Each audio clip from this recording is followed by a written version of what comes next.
E você acha que tem uma solução para a Cracolândia de São Paulo ou para as Cracolândias do mundo? Tem, eu visitei lugares. A Suíça teve uma das maiores do mundo, chamava Needle Park, Parque das Agulhas, em Zurique. E tinha 4.000 pessoas e era uma heroinalândia. Eles ficaram muitos anos lidando com aquilo e resolveram. E a solução, assim, para resumir, né? Uma pesquisa aprofundada, o filme entra nos detalhes de tudo. Mas a solução é basicamente, não é um problema de assistência. A esquerda trata esse problema como um problema de assistência. Só que aquelas pessoas precisam de assistência, é uma questão de saúde, nós temos que cuidar delas. Não é um problema só disso. E a direita tem uma tendência a achar que é só um problema de segurança. Também não é só um problema de segurança. É um problema de assistência e de segurança. Se você só der assistência, como o Haddad fez isso aqui em São Paulo, criou o Bolsa Crack, o que você faz com o usuário? Você empurra ele pro abismo. Porque se você der dinheiro para alguém que está nessa situação, o que essa pessoa vai fazer com esse dinheiro? Usar droga, Comprar mais crack. droga, Isso. claro. Então, isso não é a solução. Mas você precisa da assistência porque ela tem um problema de uma dependência. Então não é só uma questão de segurança. Mas se você só der assistência, você destrói ela. Se você só trouxer a ordem provinda da segurança, você não vai resolver também. Porque tem uma questão de uma doença. A dependência é uma doença. Então, você precisa combinar as duas coisas. E a maioria dos lugares do mundo, essa discussão, ela não é incorporada. Ninguém é pragmático. As pessoas são muito ideológicas e defendem as posições. Óbvio que a Cracolândia tem um problema de segurança gigantesco. Mas ela tem um problema de assistência, de saúde, de dependência também. Então, não dá para tratar só os dois. A Suíça É uma questão isso. multifacetada e você teria que ter uma visão mais ampla da coisa. Isso, você precisa trazer todos os lados. E para fazer isso, você precisa ser muito pragmático. Os suíços conseguiram ser, depois de bastante tempo batendo cabeça também, mas conseguiram. E eu visitei outras. Nova York também resolveu. Vancouver não resolveu. Tem uma heroinalândia até hoje, porque eles estão num approach muito assistencial. Pouco repressão ou segurança, né? E tem outros lugares. O Brasil tá assim também, São Paulo tá assim, né? O Brasil teve esse problema, assim, durante muito tempo. Não pode internar involuntariamente. Agora tá começando a mudar um pouco, Mas é um approach com um viés mais para um lado. E aí não vai resolver. É uma coisa que demora muito tempo, é muito difícil, é multifacetado, é multidisciplinar. É um problema de urbanismo, é um problema de saúde, é um problema de segurança, é um problema de habitação, é um problema de zeladoria urbana, é um problema de N coisas misturadas num lugar só. E aí tem umas partes que as pessoas têm dificuldade de aceitar. Todos os lugares do mundo que resolveram, uma das políticas adotadas foi dispersão compulsória dos usuários. Por quê? Por que é Cracolândia? Porque eles estão reunidos. Sim. Usuários de cracks espalhados por uma cidade como São Paulo, vai sempre ter. Qualquer grande cidade do mundo tem. O que não pode acontecer, eles aglomerarem. Porque aí você vira um estado paralelo. Uma comunidade. Isso, uma comunidade, um estado paralelo, uma área que ninguém entra, como aconteceu aqui em São Paulo. As pessoas sequestradas eram levadas para o cativeiro dentro da Cracolândia. Porque eles sabiam que a polícia não ia entrar na Cracolândia. Então vira um território paralelo. Então não pode deixar que exista aglomeração. E uma das políticas para evitar aglomeração é dispersão. E aí muita gente não quer a dispersão porque fala, não, mas agora tá no meu bairro esse problema. Enfim, para cada ação a gente tem algum tipo de dificuldade. Mas você tem que ir enfrentando isso com constância. E é difícil, porque assim, não pode ser um governo. Tem que ter uma vontade política, mas tem que ter uma ação multidisciplinar, é muito complexo. E constante, porque se não adianta um governo fazer... Tem que ter direitos humanos a favor de tomar uma providência, não de ser...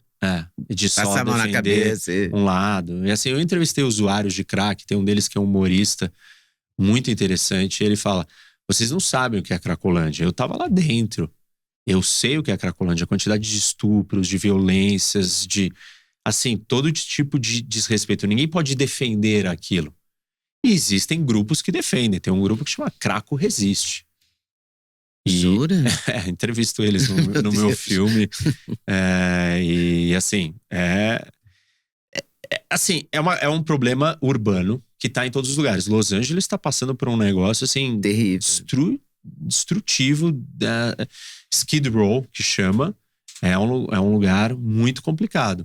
Então, tá por toda parte. Aqui em São Paulo, assim, já dura décadas e eu não sei se a gente vai conseguir resolver, porque não adianta um governo fazer. Tem que ser uns 2, 3 constantemente atacando todas essas frentes. E essa é uma característica da política brasileira, eu acho, né? Um governo desfaz o que o outro fez ou não dá prosseguimento ao que o outro fez para não dar valor ao outro. Uma coisa, porque não é... É pequeno, né? É pequeno, não tem uma sensação de nação, de país, de interesse público. O interesse é partidário, o interesse é pessoal, o interesse é do seu grupo político e não do todo. E óbvio que, né, política pública, se os problemas são gigantes, precisa de tempo, precisa de constância. E aí a gente não consegue. Eu vou pegar esse gancho exatamente do Cracolândia Resiste, aí o Craco Resiste, para falar da guerra do Hamas, Israel-Hamas, dos atentados do Hamas. Porque fora toda a barbárie que a gente já viu, já soube, já leu, já tomou conhecimento por imagem, quem teve estômago para ver as imagens. Mas tem uma coisa que me deixou horrorizada, que é o apoio ao Hamas. Quer dizer, quando você apoia uma pessoa que degola criança, que mata grávida, que mata velhinho, mulher, eu não consigo entender qual é que defesa é essa, entendeu? Eu acho que, assim, tem uma concepção sobre o que é uma organização terrorista fundamentalista, religiosa. Não é uma organização terrorista qualquer. É uma organização terrorista fundamentalista, religiosa, fanática, que usa do suicídio como a sua tática de operação. E aí, quando a gente entende todos esses elementos, terrorismo, fundamentalismo, suicídio, o que é essa organização? Ela é uma organização anti-vida. Ponto. É verdade. Tipo, ela é contra a vida. A vida não tem nenhum valor. Não é para os palestinos, não é para os israelenses. A vida deles, de cada um desses terroristas suicidas, não tem valor. Ele está disposto a morrer para causar mais danos em outras pessoas, para causar mais morte, mais destruição, mais medo, mais terror. E isso é muito forte. As pessoas não entenderem o que significa uma organização terrorista dessas características, elas não entenderam o que é uma força do mal antivida materializada aqui, na nossa sociedade moderna. Isso não é qualquer coisa. Isso não é um inimigo comum. Isso é o ápice de tudo. E o exemplo que eu gosto de trazer, a gente olhar para a situação do mundo onde nós chegamos mais perto da destruição do mundo, foi a Guerra Fria. A possibilidade de uma guerra nuclear. E aí, de um lado, você tinha a União Soviética, do outro, os Estados Unidos. A União Soviética não lançou um ataque contra os Estados Unidos pelo medo da sua autodestruição. E essa era a lógica da dissuasão nuclear, que é virar assim para os soviéticos e falar, olha, mesmo que você lance um ataque nuclear a mim, surpresa, e você consiga dizimar todo mundo do Ocidente, eu ainda tenho a condição e a capacidade de retaliar e vou matar vocês juntos. Esse terror do medo, da morte, brecou a guerra atômica. Por quê?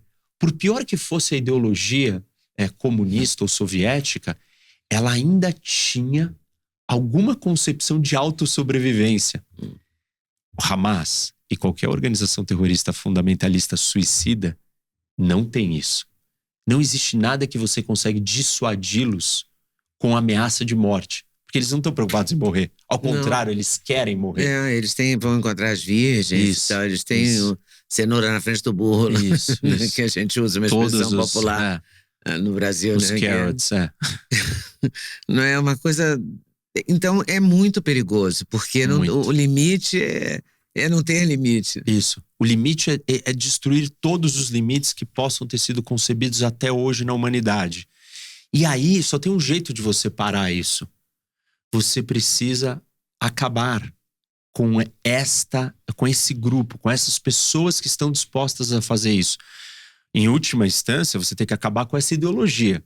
Só que isso é muito mais difícil. Muito, porque você vai destruir o Hamas, mas vai sobrar o Hezbollah e o Vai outro. sobrar o Estado Islâmico, a Al-Qaeda e assim… Jihad Islâmica, Isso, não sei o que lá. a ideologia ela vai continuar brotando. Mas tudo bem.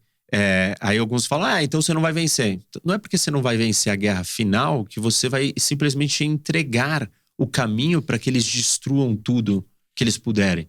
Então você tem que combatê-los. E o combate é tirando eles de cena. Eles não podem existir. Hamas não pode existir. Nenhuma dessas organizações terroristas com essa ideologia pode existir. Por mais que a ideologia continue, quando surge um novo, vamos atrás daquele novo.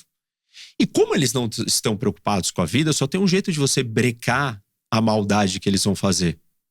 Você vai ter que matá-los. Porque não existe negociação. Ele não Mas quer eles não negociação. têm medo da morte, então Isso, eles enfrentam isso bem. Isso, eles enfrentam. Mas aí você tem que matá-los antes que eles tenham a possibilidade de usar a sua própria morte para causar Matar mais você, mortes. Para matar você e matar mais quando Matar vocês mais puderem. gente, E por isso que é um processo de luta aonde no meio do caminho muita gente vai morrer. Porque essa é a estratégia deles. Eles precisam que muita gente morra. Senão eles não conseguem implementar essa ideologia deles. A ideologia não vai ter tração se não morrer muita gente. Quanto mais gente morre, mais força e apelo para recrutar novos suicidas eles têm. Gostou do corte? Então assiste a entrevista inteira. Tá lá no canal Leda Nagli, todinha pra você. Vale conferir? Com certeza.